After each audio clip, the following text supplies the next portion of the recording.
Hey everyone, and welcome back. Your girl Belinda Kiriakou here with our episode 4, having amazing, real, raw, genuine conversations with Dr. Larisa. Hey Larisa.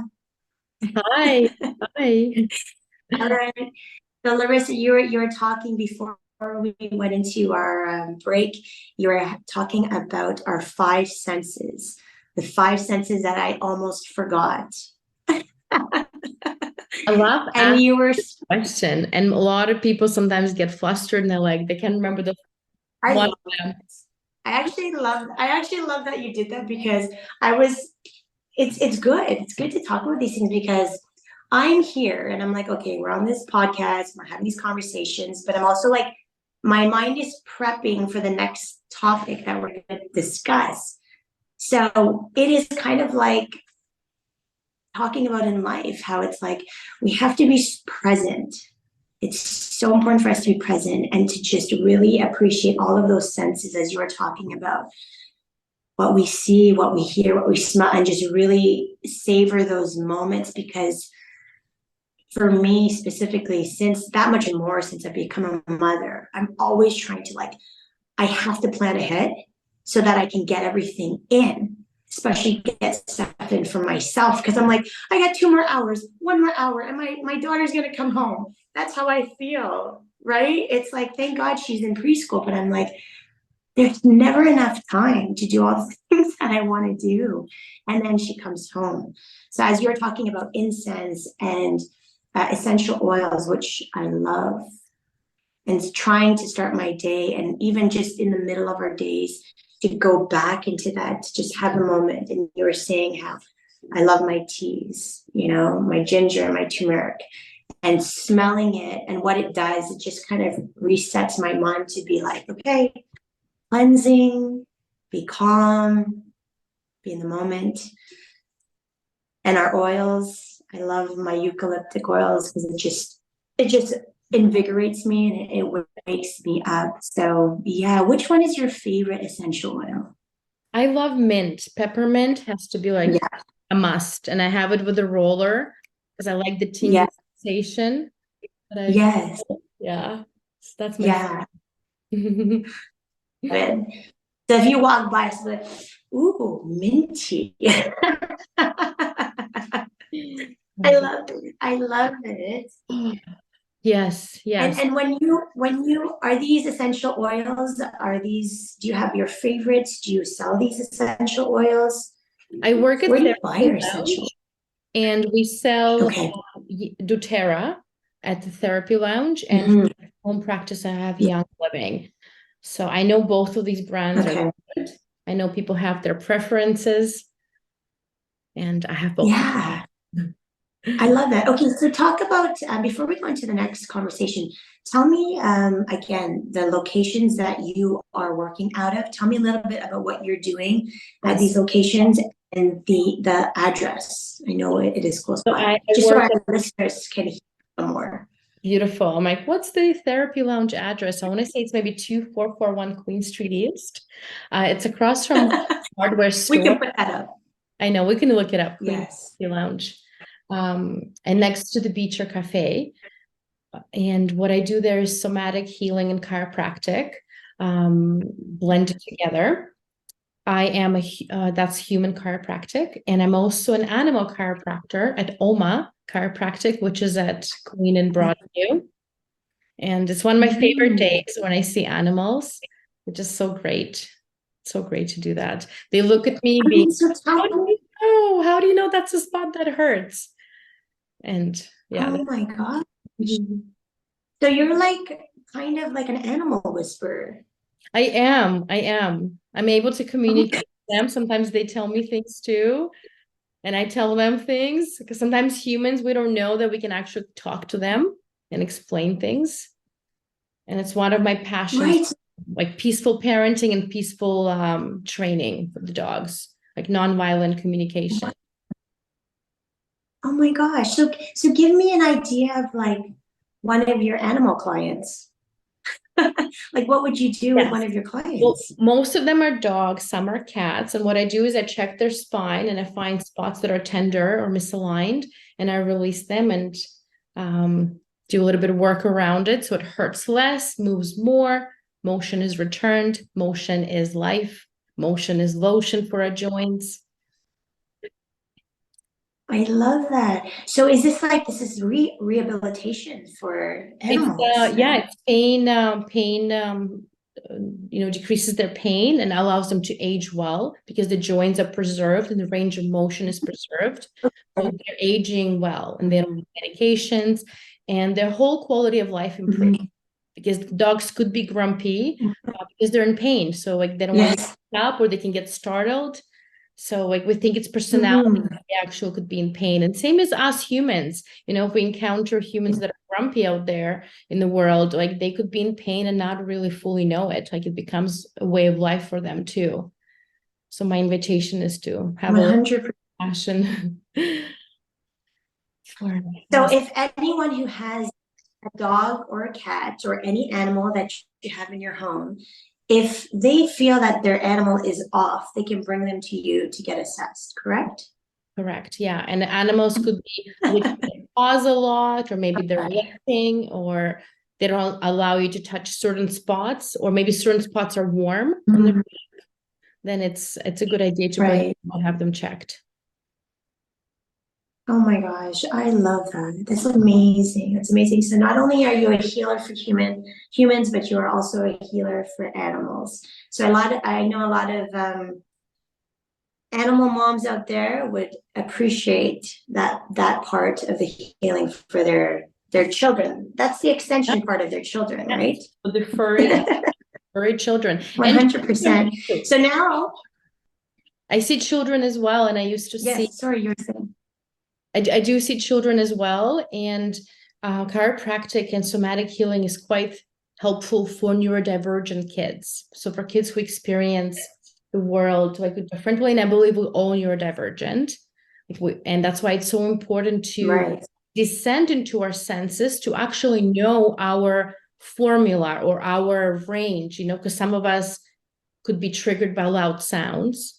Some of us could be triggered by certain smells. So knowing our composition and then learning about our family members, because sometimes we think right, we perceive the world, everyone else perceives, and they're different. For example, I right, love dipping in the lake and I like going barefoot on the ground in the cold weather, and my son does too.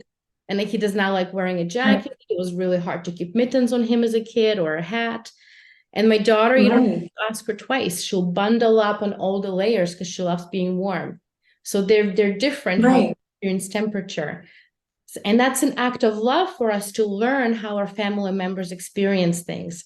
And I know that as a mother, our Mhm. act of love is usually to cover them up. So whenever we say take a sweater, it is act of love. And it's a reminder to us that Right. our mothers tell us, have you eaten? Are you cold? It's an act of love. Yes. Of course, of course. And it's funny that you mention that because some grandparents will actually feel like they need to keep layering and layering your children when you're like, it's too much, it's too much. But we always know it's a good place of love and care. But sometimes we have to also let them know that it's a little too much, right? Yes, yes. And we also are resilient. I remember visiting my friends with the newborns, and like the room is so warm and the baby's bundled, and I'm like, and the baby seems to be okay. Like Right. we're resilient beings. You got it. You got it.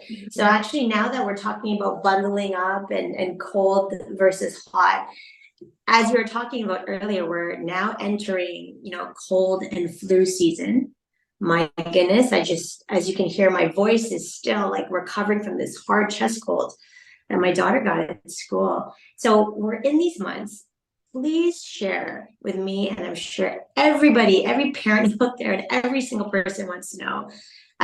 Share some valuable insight or tools from either, as a chiropractor or as a nurse or even as the mother in Yes. terms of boosting our immunity, not just for ourselves as adults and parents, but for the kids as well. What would Yeah. you recommend? Yes. I'm so glad you asked. It's going to be a reminder that in Northern Hemispheres, we don't get vitamin D in the winter. So being proactive and starting with vitamin D, November to April. Mm. So when it's back to school, it's a good time to pick up vitamin D to make sure we're stocked for the winter. I like the ones in oil, not the tablets, because I feel like they absorb better. Then start to do lymphatic drainage for ourselves and for our children. And I'm going to show what lymphatic drainage is, and I'll talk it through. And it's massaging ourselves from the nose to the ear. And it could be in pressure points, or it could be sliding. So when we put our cream on at night or daytime, it's a perfect time to give yourself a lymphatic drainage. And then go behind your ears. So circles behind the ears. And same for our children. If we're doing bedtime and we let you massage them, that's a great massage to do. And you do it quite lightly. Get them accustomed first with just a light pressure, and then you can deepen the pressure a little bit more and more. Yes. Once we've done behind the ears, we're going to go down the neck towards the clavicle. This one I recommend you do one at a time to make sure we don't drop our blood pressure. And then a little pump at the clavicle. So we just created lymphatic drainage of our face and neck, and that will help clear the mucus, take the pathogens away, because our body deals with it as we're inhaling the pathogens. And it's a natural way to deal with it. It's also soothing. It's a touch. We're getting the sensory input. And it's quite anti-aging for our face too. It depuffs our face. Yes. Collagen, so it's a nice massage to do. And it's a nice check-in. If we do this daily or nightly, it's a nice check-in. Where's my neck? Because sometimes I work with my clients and they say, I didn't realize how tight my neck is until you touched it. So if we have our own ritual where we touch our necks, then we're also checking in where we're at and giving ourselves therapy as well. And another one is our armpits. Yes. Our thumbs in our armpits. And that's a nice little lymphatic drainage too. Can you get them in there? And like, interesting. So poking right in our armpits? Yes, like giving yourself no, this is Is it tender? Ooh, yeah. Oh, that's a good one to massage. There we go. Always. And that's a fun thing. And then we do the chicken wings, yeah. And what a good transition to do shoulder rotations, and opening our shoulders as well. Oh my God. So this is being proactive and preventative. That's so cold season starts to happen, we already being prepared, and we know that our body is amazing. And if we are dealing with those symptoms, one of my tricks is to start telling to my children and to everyone that we're in an intense state of healing versus I'm sick. So I'll say, like, I'm in an intense state of healing. And what do we do? What do we need in an intense state of healing? We need rest, we need fluids.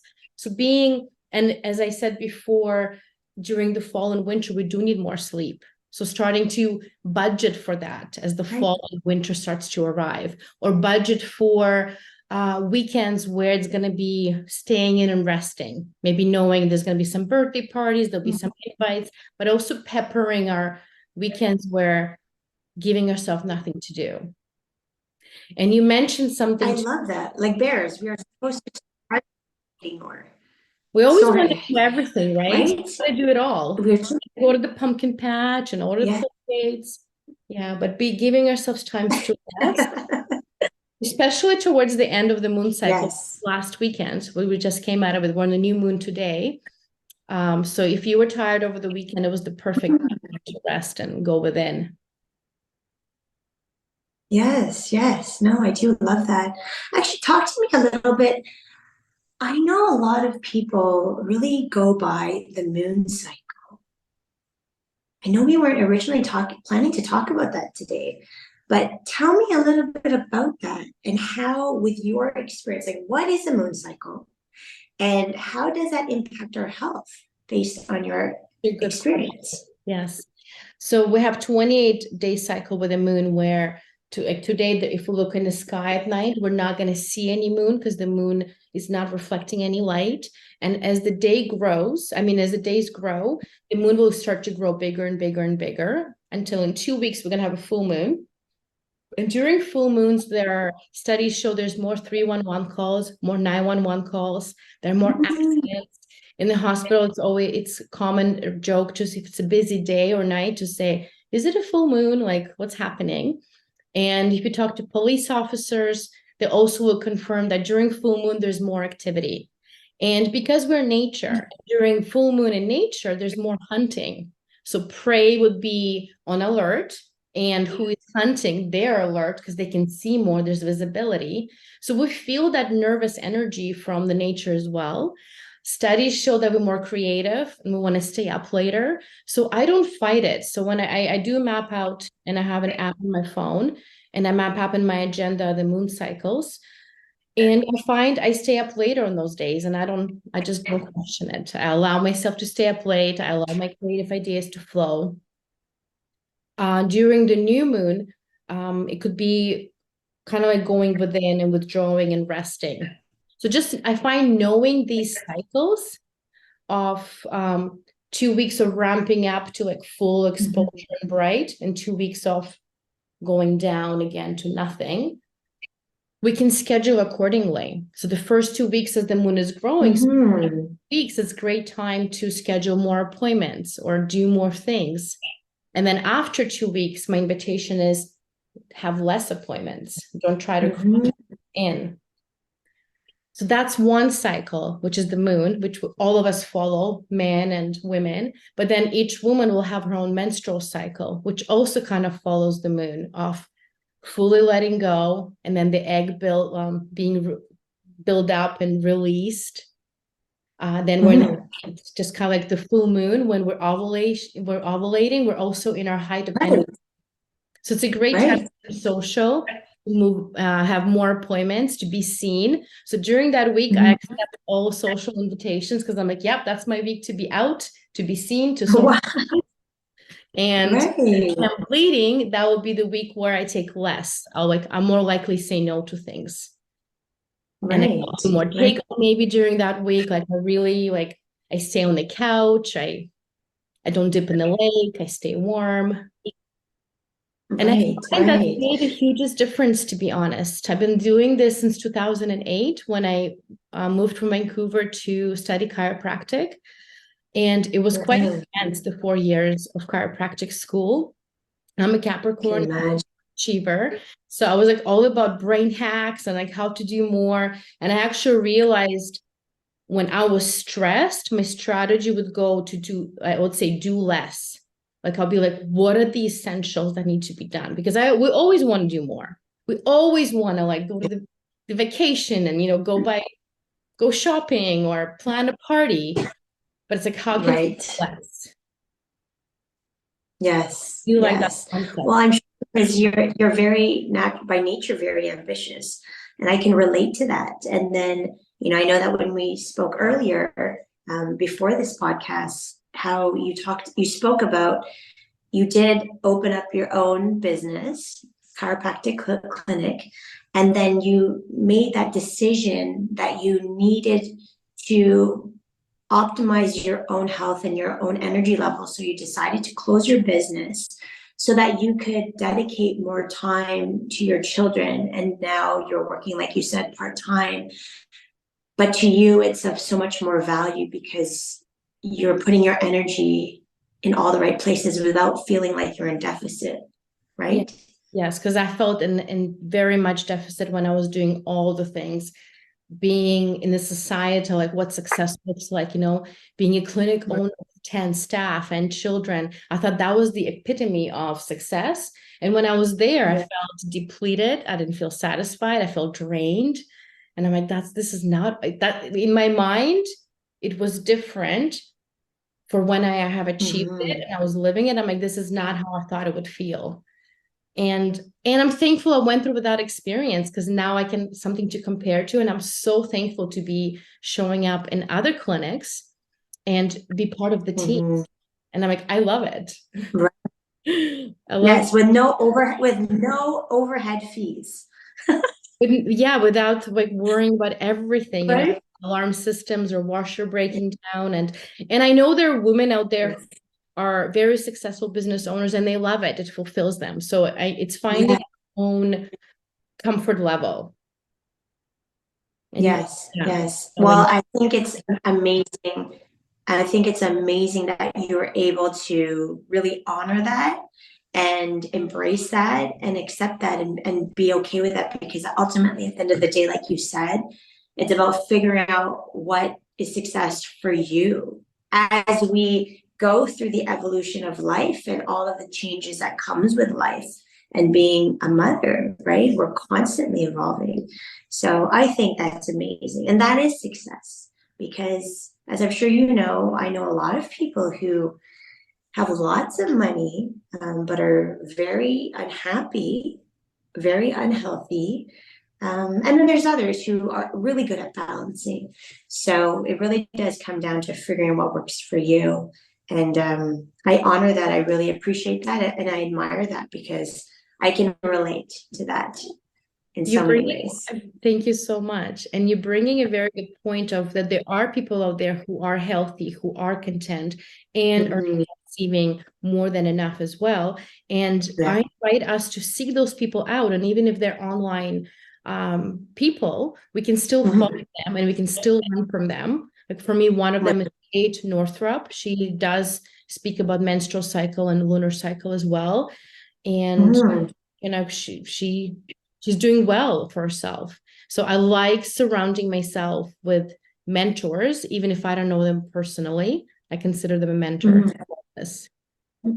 Right. Yeah. I mean, well, that's what makes you amazing, is that if you are always in the mindset that I'm a student in life, not just academically, but student in life in every way, we can and should always, I feel, be open to learning. When you tell yourself that I know everything, then well, you'll be stuck in ignorance, right? So I think it's incredible that you have, with all of the accreditations that you have yourself, that's probably what has made you very successful, because you've always put yourself into the mindset of being a student in Yes, life. yes. And it started with feeling not enough. It did start with that space and wanting to improve Mhm. myself. So that's why I put growth mindset as one of my passions, because yeah, I'm looking for better systems, you know?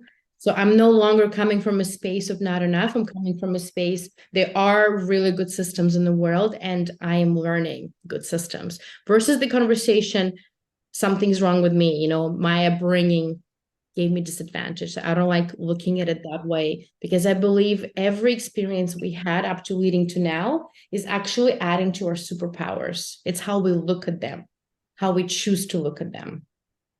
And that's in Yes. that whole living, like the whole wheel of emotions. You know, we cannot have a childhood that's everything's unicorns and ponies and, you know, everything's perfection. We all have very colorful, very spicy childhoods. And that's exactly for us to be who we are, Yeah. so we can continue Yeah. evolving the world, because our parents went through their dysfunction, you know, and like, and we are here, we are cycle breakers. We're being conscious of what, like what we're creating, how we're parenting. Yeah, and I love that. And that's why we're talking about it. And so now, speaking about parenthood, as you know, parenthood comes with a lot of unexpected challenges. Could you share a personal story or experience where your background in healthcare played a crucial role in managing a health related issue within your family, whether it be with your kids or personally? Yes. Well, the story that I shared with you was when my son, a few years ago, I think it was towards the end tail of COVID, he started to chew his t-shirt. And part of me was thinking, well, he's neurodivergent. Hmm. Okay, some kids do that. And part of me thought, I guess a full Mhm. intuition, I would say I do live quite intuitively. And my intuition was saying, do get him a psychotherapist to talk about it. And I thought, he's only 5. Like, how is he going to work? And we did meet online with a psychotherapist, and he would answer questions that he wouldn't answer to me. And it turned out that he, after watching the Spider-Man Mhm. movies, he was really scared of spiders and he thought he's going to get bitten. And like, that's why he was chewing a t-shirt. So talking through it Right. was amazing. And her suggestion was to capture a spider and observe it for a couple hours and then release it. And we did that. And I thought, like, I would have never thought of Yes. that. I didn't even know where to dig. So I'm very thankful that Mhm. I'm willing to look for help. And I also want to share, it was not like, you know, our bank account was like, we can do anything. It took something, but it was a priority. I thought like, this is quite a priority. So even though no extended health benefits, you know, paying out of pocket, I felt it was important to have the foundation. So I wanted to share that. Sometimes we need to make those, you know, maybe we're going to be for 2 weeks eating, you know, noodles, but making some investments that are crucial. And like me going for massage Right. sometimes too, like I could say like money could go to so many things, but really choosing like, no, this investment, like it's almost like the retired savings plan, like, you know, a little bit every year gets put away. So same these investments into our health, like doing it along the way Right. really gives us big dividends at the end.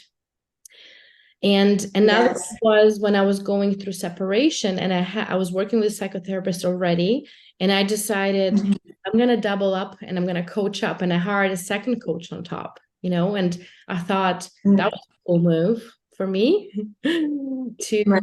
to be like, what do I need in this moment? And decided I need an external person who can be objective and contribute to me. So I like that It's it's amazing. priority. Yes, yes. And also That's amazing.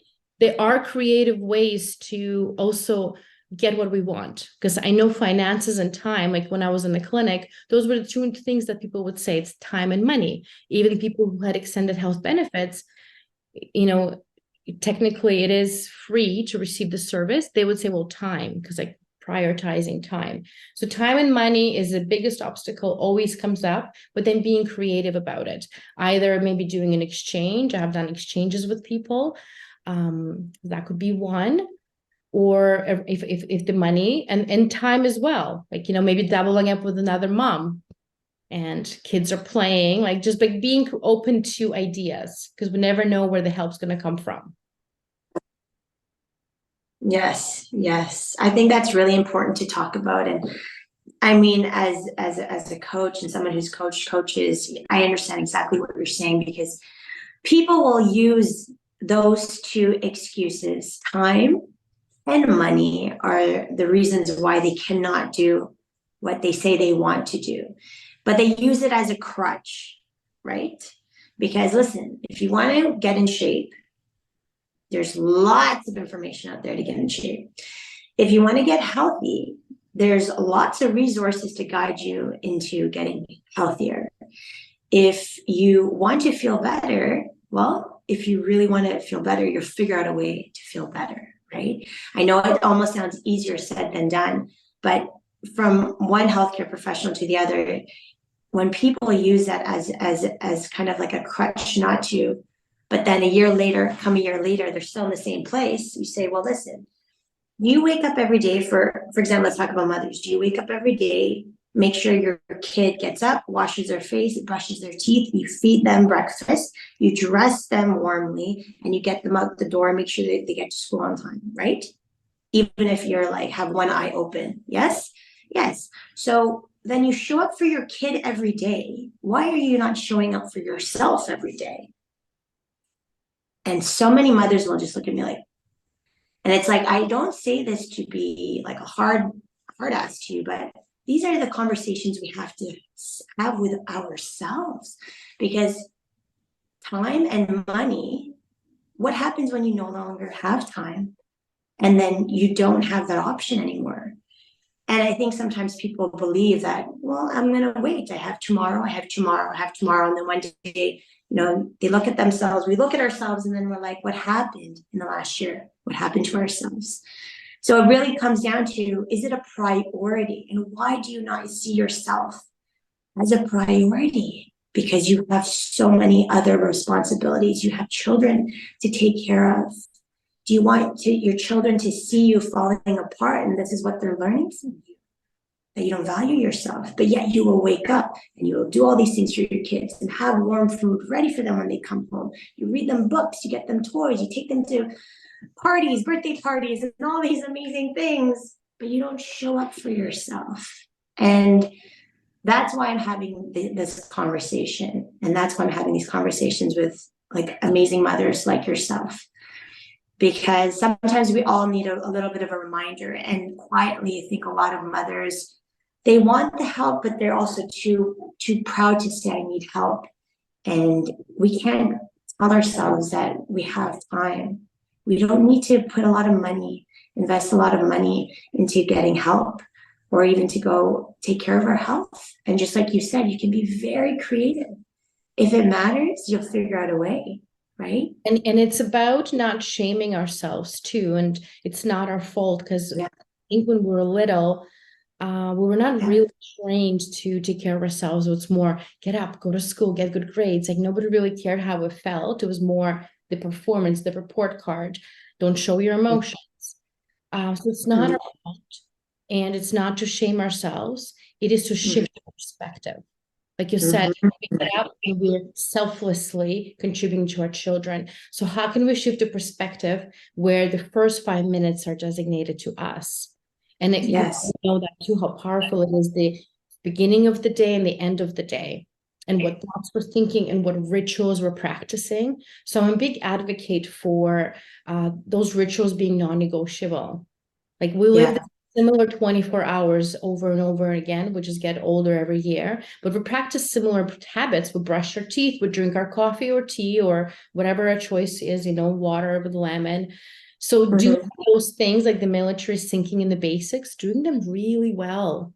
When we're brushing our teeth, that's a perfect time to stack a habit, such as affirmations or stretching our toes and training our toes. You and I can talk, I think, forever and ever. Like I know. and there's so much good news to share. That's why I love that you're doing this podcast, because people can really catch it. And whoever listening, just know this is the right time. That's why you're here. That's why you're listening to it right now. And I know that something's being activated in you. So if there is a way to share back to us, please do. Like what activations are opening up for you, or what aha moments you're experiencing. 100%. I love that. And honestly, I think Dr. Larisa, I think in the future, we can definitely have conversations about creating a workshop, and inviting other health professionals, our local fellow other mothers in the beach community. And then we can do something, because I love what you represent. I love how honest you are about it, but you're so well in tuned. And what it comes down to is, as you always talk about, it comes down to that mindset shift, not playing a victim, but being the victor of your own life, not taking our childhood experiences or life circumstances to use them as excuses, and just pushing onwards and upwards, and really being in the present moment, embracing all those five senses and giving that life back to ourselves, even for those few moments of breathing in and breathing out. So we are coming to a close.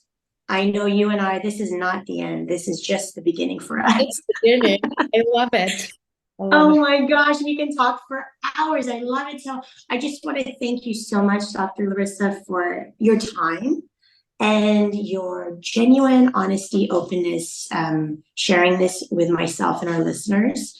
And I really appreciate who you are, how you've fought to be where you are.